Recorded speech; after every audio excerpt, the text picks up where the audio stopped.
Selamat pagi para Boskonian dimanapun kalian berada. Salam sehat selalu. Mengawali kegiatan pembelajaran kita di hari ini, marilah kita siapkan hati untuk mendengarkan sabda Tuhan dan mohon berkatnya. Marilah mendengarkan sabda Tuhan. Diawali dari tanda salib.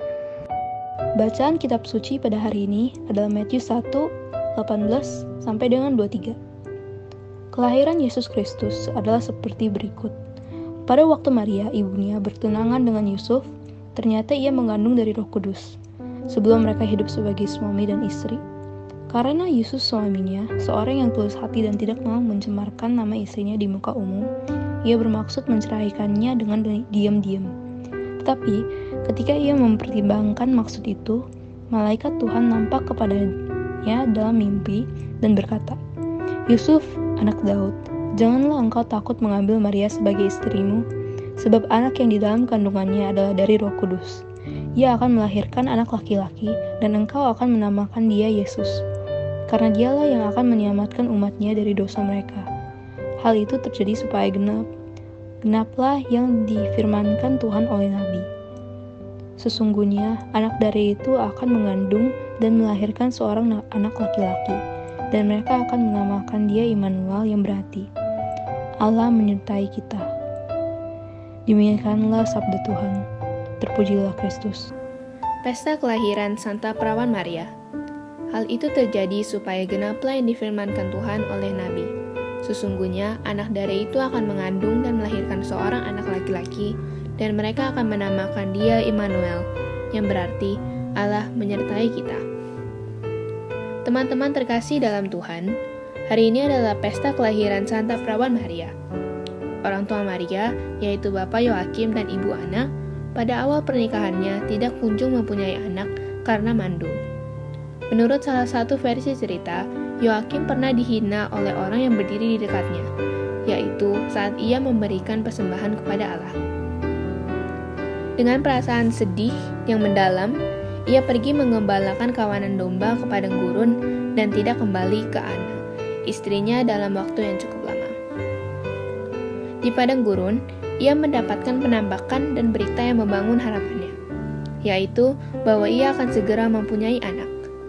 Dengan harapan baru itu, Yoakim kembali kepada istrinya di Betseda. Selang beberapa waktu, kabar sukacita itu datang. Ana, istrinya, mengandung dan melahirkan seorang gadis mungil yang diberi nama Maria. Allah ternyata berkenan melibatkan sosok yang penuh keterbatasan ini dan menciptakan karya agungnya melalui mereka. Ia berkenan mengangkat hambanya yang rendah dan dihina-dina. Maria pun bertumbuh dewasa dalam asuhan mereka. Pengabdiannya yang sederhana dan total kepada Allah sungguh membuatnya sebagai perempuan yang suci dan menyimpan semua perkara dalam hatinya. Allah rupanya mempunyai rencana yang lain. Ia meminta Maria untuk melahirkan putranya. Maria mengandung dari Roh Kudus, dan anak yang dilahirkannya itu akan diberi nama Yesus. Kelahiran Tuhan Yesus ke dunia merupakan tanda bahwa Allah selalu menyertai kita dan akan menyelamatkan umatnya dari penderitaan akibat dosa. Tuhan selalu mempunyai rencana tertentu terhadap hidup kita, seperti Bunda Maria, Santo Yosef, Santa Ana, Santo Yoakim. Mari kita meneladan orang-orang kudus ini yang selalu menaruh harapannya hanya pada Tuhan. Semoga di tahun refleksi ini, kita semakin mengasihi Tuhan dengan menyediakan waktu yang cukup setiap hari untuk berdoa dan memuji-muji Allah, membaca, merenungkan sabda Allah teristimewa dalam bulan kitab suci ini. Mau terlibat dalam karya-karya baik yang Tuhan sediakan bagi kita, dan diri kita semakin menjadi berkat bagi orang lain, khususnya orang-orang di sekitar kita. Refleksi. Apa yang telah saya lakukan untuk menghormati Santa Perawan Maria yang telah melahirkan Sang Juru Selamat, Yesus Kristus Tuhan kita? Aksi. Aku akan selalu setia dan menjaga kesucian hati dan diriku. Mari kita doa. Dalam nama Bapa, Putra, dan Roh Kudus. Ya Allah yang Maha Kasih, kami bersyukur atas teladan kesetiaan, kesucian Bunda Maria.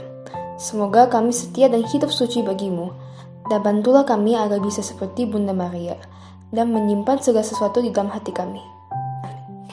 Bapa kami di surga, dimuliakanlah namamu. Datanglah kerajaanmu, jadilah kehendak-Mu di atas bumi seperti di dalam surga. Berilah kami rezeki pada hari ini, dan ampunilah kesalahan kami, seperti kami pun mengampuni yang bersalah kepada kami. Dan janganlah masukkan kami dalam percobaan, tetapi lepaskanlah kami dari yang jahat. Amin. Sampai Yesus doakanlah kami. Amin. Bapa, Putra, dan Roh Kudus. Aksi. Aku akan selalu setia dan menjaga kesucian hati dan diriku.